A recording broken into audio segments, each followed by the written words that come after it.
et le couscous sénégalais fait à base de mil. Pour célébrer cette victoire, ici en RDC, l'ambassadeur du Sénégal en RDC, Papa Talam Diao, a organisé une cérémonie de dégustation de ce couscous à base de mil. Il a invité ses collègues ambassadeurs des pays africains et quelques personnalités congolaises. Occasion pour lui de parler de ces céréales traditionnelles de base qui est le mil et de projeter un échange gastronomique entre le Sénégal et la RDC. Le 22e championnat pour récompenser les meilleurs couscous du monde s'est déroulé récemment à Sicile, en Italie. Les meilleurs couscous du monde. Oui, la raison de cette réception, c'est que je voulais faire découvrir à mes collègues diplomates et à mes amis congolais une recette du Sénégal, particulièrement ce qu'on appelle le couscous sénégalais. Et ce couscous sénégalais est différent, par exemple, du couscous maghrébin. Le couscous sénégalais provient du mil, notamment le petit mil qui est travaillé d'une façon qui nous permet d'avoir du bon couscous. Et d'ailleurs, le Sénégal vient de remporter un concours international de couscous qui était organisé en Italie devant des pays maghrébins de tradition couscous comme le Maroc et la Tunisie, l'Égypte par exemple. Donc j'ai voulu faire découvrir ce mets et j'ai organisé cette manifestation et j'en ai profité pour montrer un tout petit peu une facette de la culture sénégalaise, notamment sa cuisine à base de couscous, et même plus que couscous à base de mil.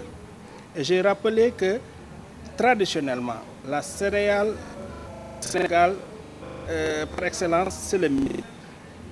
Après la colonisation a introduit le riz, plus facile à préparer, et les gens ont migré, mais quand même nous continuons à tout à l'heure vous avez vu les différents mets qu'on vous a présentés et j'espère que vous avez apprécié. En tout cas mes collègues et mes amis ont apprécié. Voilà ce qui était fondamentalement l'objet de cette réception. Et puisque vous avez mis les céréales du Sénégal, quels sont les autres produits qui ressortent de ce mil-là après transformation? Ils sont nombreux, très nombreux.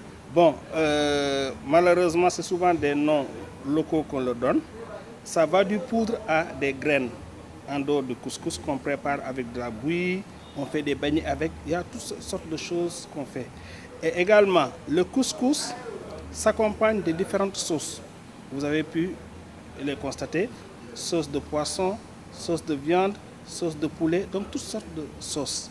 Donc, ce qui fait sa richesse. Et c'est réputé être une céréale très saine et très riche. On a l'habitude de dire chez nous que ceux qui s'alimentent de mil sont les gens les plus robustes. Voilà un tout petit peu comment il faut comprendre les choses. Excellente question. J'ai dit, la plupart des produits que nous avons au Sénégal, on les retrouve en République démocratique du Congo. Peut-être que c'est la façon de préparer qui diffère. Et peut-être également, il y a des choses même que les Congolais peut-être n'ont pas l'habitude de consommer. Alors que nous, quand même, nous les avons travaillés, nous avons fait des recherches là-dedans et nous produisons énormément de choses avec ça. Et une de mes ambitions est de faire se rencontrer les femmes transformatrices de produits agricoles sénégalaises avec leurs sœurs congolaises. Comme ça, elles vont faire des ateliers. Ça nous permettra, nous de montrer ce que nous pouvons faire avec un certain nombre de produits, et également apprendre des Congolais aussi ce qu'ils peuvent faire avec un certain nombre de produits. Ça ne pourra qu'enrichir nos deux pays et nos familles. Voilà.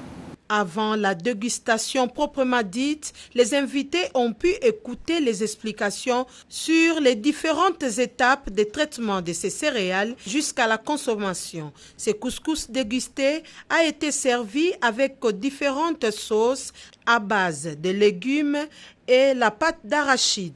Ces céréales de mil a aussi été consommé sous forme de beignets et de bouillies avec du lait caillé. Une présentation très attrayante. Tous ont dégusté avec appétit, comme en témoignent quelques invités. Il est très important que faire des choses comme ça, qu'on puisse créer un esprit d'échange de culture entre les deux peuples. Donc c'est aussi ça le rôle des ambassadeurs. L'ambassadeur Papa Talam Diao était accompagné de son épouse.